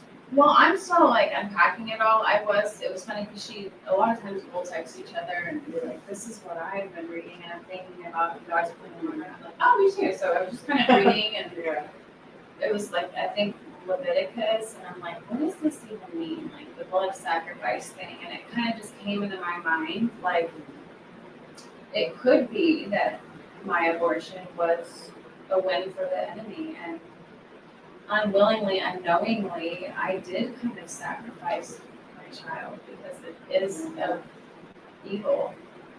And I don't want to mean that harsh. I don't think we are evil doing this on purpose, but we have an enemy who is, we are a people of sin. But yeah, I think, that pattern of darkness and things that I chose afterwards were definitely not of God. So something happened there. Yeah, for sure. I would love to tell you, where in the Bible that it backs all this up. And honestly, this is a new concept for me. That even in the short few days that we've talked about this, and then some of my mentors I've kind of spoke with, and they cited a couple places in the Bible that do speak to that. And if you look in the Old Testament, it talks about sacrificing animals. That's still a blood sacrifice. You sacrifice a goat for this and a certain bird for this, and there's all this like arrangement of how this atones for your sins and this and that, which of course Jesus came along in the New Testament era, and his blood covered all of that. It's clearly more pure and holy, but it absolutely makes sense as to why and how a blood sacrifice can hold such power. I mean, honestly, like we did deliverance on this kid a few months back, and it was like a whole new thing. It turns out he had done a blood sacrifice with an animal, and had some literally satanic aggressions, and it was different than demonic because of the way that it was done. When you come into a blood covenant with someone and you're in when the blood is involved, It is a deeper, bigger thing, you know. And so the blood of Jesus is the only thing, the absolute only thing that can cancel a blood covenant. Absolutely the only thing. And so this kid, it was like a rodeo. It was like jumping on the back of a, 1,000-pound bull and riding. I mean, it was crazy. It was not pretty, and it actually took multiple sessions to really get it all out. I mean, it was bad. And this kid's 15, 16, something like that. But he felt so oppressed and so hurt by certain things that happened in his life that he's like, if you don't like me this way, I will gain power and I will make you like me. And so there was a lot of witchcraft and a lot of like literally sex. He studied these things, learned it, and sacrificed an animal to make it happen. And so you're like, what? That happens in 2022? Absolutely happens in 2022. Sure. And, we mentioned at the start of this that 30 babies will die today. That's fresh blood right there, I honestly, and I know a lot of people probably won't agree with this, I absolutely believe Planned Parenthood is straight demonic. I had another friend from the church, and she ended up having a miscarriage, so I hate to say the situation took care of itself, but she's in a really dark place, and she went to verify that she was pregnant, and someone actually had a dream, came and told her, hey, you're pregnant. She's like, you're nuts. So she went to the quickest, cheapest option. Planned Parenthood doesn't say, we want to help you kill your baby. Planned Parenthood sounds great. We're going to parenthood. We're going to get support to have a baby. The title does not say what it is. Right. It does not say this is what we're about. But literally they came in, like you said, with paperwork and papers. You are pregnant. This is what you need to do. And she's like, what? There was no, do you want an abortion? Do you want to look into adoption? Do you want to possibly have this baby? Do you want time to think about it? Yeah. There was none of that. It was, here's the proceedings. This is what we can do. We can take care of it tomorrow. Take care of it? Like there's just, so she got up, she left. And then she's also the one that educated me on how high of a price it is to adopt, because she was going to give it up for adoption. And it was several thousand just to adopt a baby. Like, what do you mean? Like, that's crazy. And she ended up having a miscarriage and went on to have other children. And, there's this whole other story to it. But, well, I will say this piece, hopefully this solidifies comfort. She went on to have a son a few years later. And he's always been a dreamer, incredibly prophetic child. He's like 18, 19 now. So this has been forever ago. He had a dream one night, and in his dream he went to heaven, and he met his little brother in heaven. And she had never told him. I mean, he was like your son's age, like 7-ish when this happened. And he's like, Mom, did you have another baby before me? And she's like, what did you say? And so he tells her the story, and she's like, he tells her, I met my brother in heaven, and he said his name, well, I forget his name, but, and like she just knew, like it was such a just relief of, despite what she had happened, despite what she was possibly pursuing. I mean, I don't think she had made her decision. This child is in heaven, and he is whole, and he is healed, and he's at peace. And I've heard various stories that what they do in heaven. I've heard someone say, and I'm not saying this is biblical by any means, but that there's a place where all of the unborn babies stay, and it's like a giant playground, and they grow up to a certain place, and then they become the spirit they were meant to be. And I, again, don't know that that's true, but every story is of peace and of happiness. It's not mangled body parts walking around in heaven.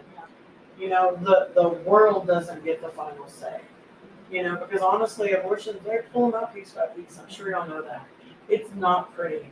The baby's not walking around with its arm stuck to its head and no leg. Like, it doesn't work that way. And I think the world wants to paint such a picture of all the shame and condemnation and all that they want to go back to the blood sacrifice. They want to hide what is happening. And, in the Bible, if you think it covered sin, the blood did. But in a demonic standpoint, the blood gives power. And I feel like in a lot of ways, and this isn't so save the Lord, this is me here, but I feel like the blood of these unborn babies has gave Planned Parenthood and the demonic powers behind it more power. Absolutely. Well, let's look, just to go exactly what you were saying, it seems like the easy, quick, most affordable solution is abortion. Yeah. To feed this demonic machine. they make making a better choice hard. And that's why our government shouldn't be involved in it, because when everything comes full circle back, to this, it's by design. This is not happenstance. It is Right. literally by design that the most, quickest, easy, most affordable solution is this abortion. Mhm. But if you want to do anything outside of that, it's going to be really hard for you, Yeah. really Yeah. expensive. It's so true.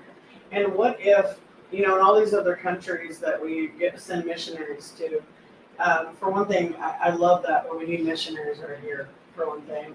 And That's good. what if the back 2 rooms of this church became an orphanage for babies and people took alternate, rotation of caring for them? Or what if we all took some home with us? And is that taking on a new life? Is that harder in certain ways? Yes, but we say, like, I love the Heidi Baker statement, our lives laid down, but at what extent? What extent are we willing to lay down our lives? I go back to my message I did a few weeks ago, how yes is your yes. We wholeheartedly say yes at the altar, and we pour out with God, send me, I am here. But when he sends you to your own neighborhood, to the homeless girl down the road that has a baby that she's pregnant with and she's addicted to meth, and she doesn't know what to do, and it's coming soon, how yes is your yes? Are you willing to get in her tent and love on her and tell her, hey, if you will let me adopt this baby, I will take this baby? Because honestly, there's generational curses that come with that. There's addiction. Being addicted to alcohol as a baby is horrible on a baby. Meth is worse. It's not an easy choice. But again, what did we say at the altar? Yes, Lord sent me. He doesn't always send you to Africa. Sometimes he sends you under the bridge. Sometimes he sends you to Tent City. And what if we created a culture again that we really stopped playing church and became the church again, I would love to see foster care become back an in-house thing. DHS is demonic. Oh, it sure is. They drive me crazy. With doing the ministry type that we do, there are children that are being touched by grown men and they know about it and they're being left there. Like there's hotels that. I could just go into so much on that, and it's straight disgusting. It's ugly. And what's DHS doing about it? Nothing. In certain cases, nothing. But what could we be doing about it? Sure. Well, our whole system is designed. Sorry to cut you off, but my story and what happened to my daughter when she was 3, and through that process, I've seen firsthand how our system is designed to protect pedophiles and not children. Yeah.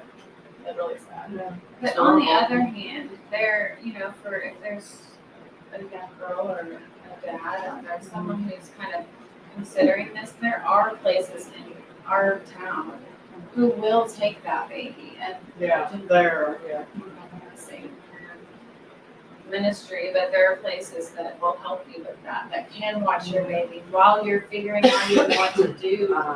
And so there are a lot of resources. So, I just hope people can look those up and reach out, and we as the church, we as Christians, share that. I know even just Oklahoma City, I know we have the Infant Crisis Center, and I know that, Planned Parenthood wants you to do it immediately. But to me, it's almost like they don't give you time to think about it. And if you can still make that same decision, if that's what you choose to do, if you can still make that same decision at 3 months versus 1 month, why not truly do your homework? I believe don't make the decision at all, but I'm not in those shoes, and I can't legally do anything about that decision. Why not spend the time to truly do your homework?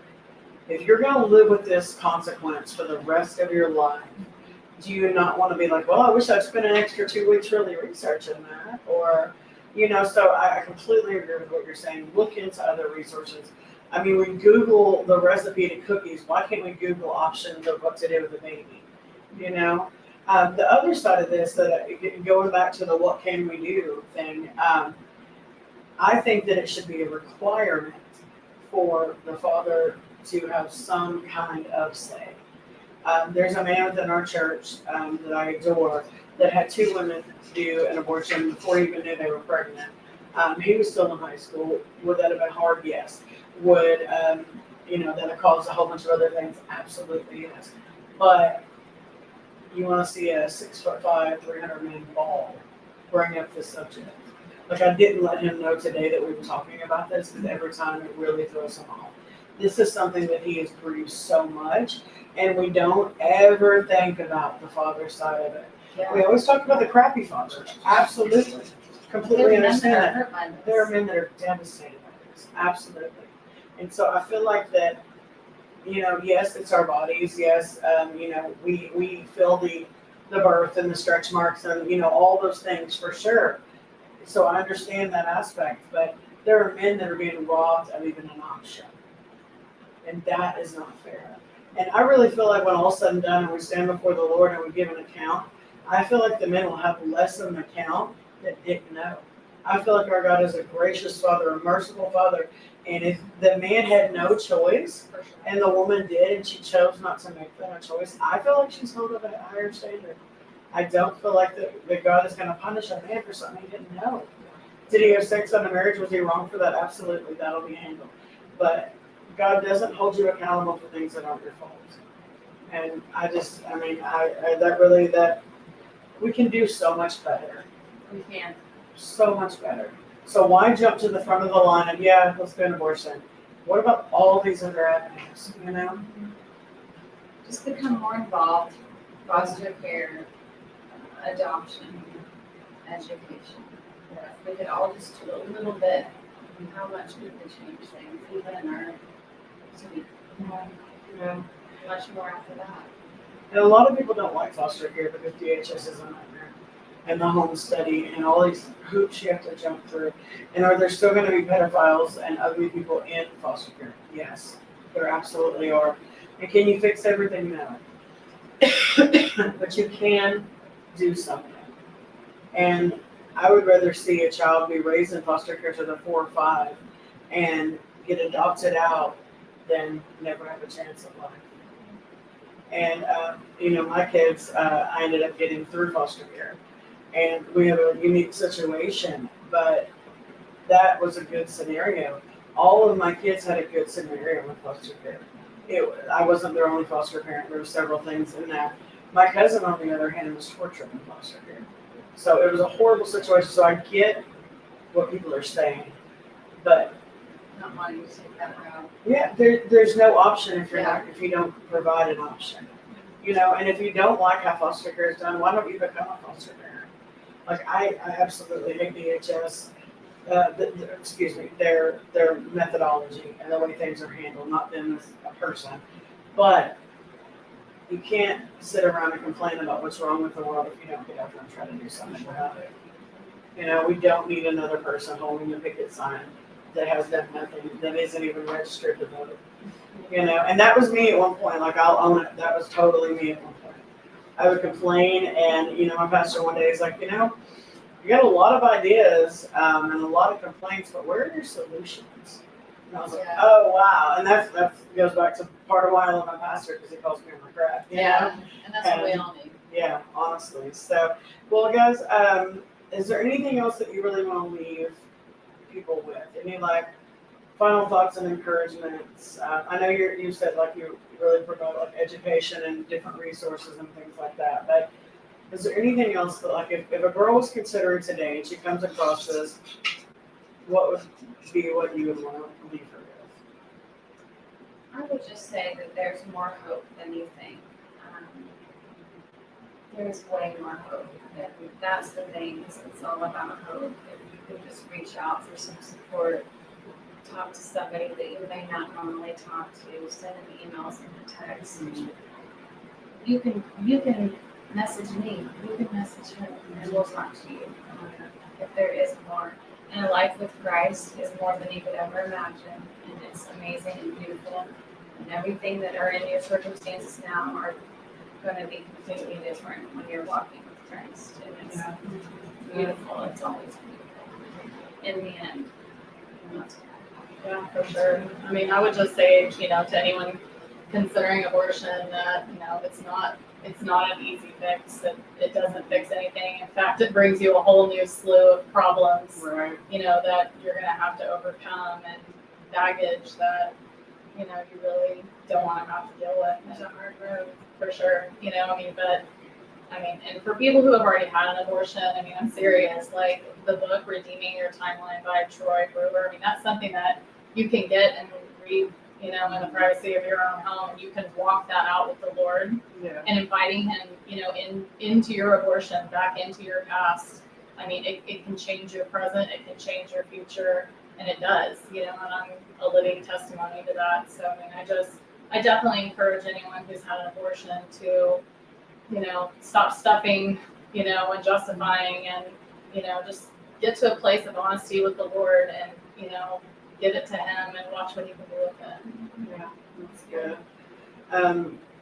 I would just say that I know this has been kind of a long one, but I really feel like we talked about a lot of really, really powerful things. And I just encourage people to be really willing to talk about the ugly and talk about the hard things, because anything left buried has a chance to grow. And these ladies did this for a long time from a lot of people. And all it did really was get the enemy a foothold to climb up further in their lives. Yes. But as they exposed it and they were honest with it, it brought breakthrough. And, and when we were discussing this, I was like, y'all need to understand this could bring a lot of backlash. Yeah. This could bring people, your neighbors could have a problem with you. You could find there's a lot of things that could happen. People could really reach out to you on social media and come against you, like you're really exposing yourself. But also on the other side of that is freedom. So my encouragement is don't allow yourself to be silenced. The enemy has tried a bazillion different ways to shut us up as women, as a culture, post-COVID, everything, and so we have to find our voice and exercise it, not allow the enemy to keep shutting us up. Because if we don't talk about it, then it just keeps getting worse. So if y'all have any questions, we don't have any questions that are posted now, but if you do, I'll be sure and tag the ladies so they can comment and give feedback. And I'm going to ask Krista to type in that book on the comments so that if people do want to look that up and walk through that. But guys, I just really thank you for joining us, and thank you for coming. I know this is a hard subject, but I think it went really well and gave a lot of facts and truth. That everybody's like, oh, pro-choice, but what's the other side of that? Or if you're just pro-life, there's a lot of hate towards pro-choice. But what's the both sides of that? So It's all about I love. appreciate that. That's what it's all about. Yeah. Amen. Thank you so much. Yeah. You're Letting us welcome. share our story.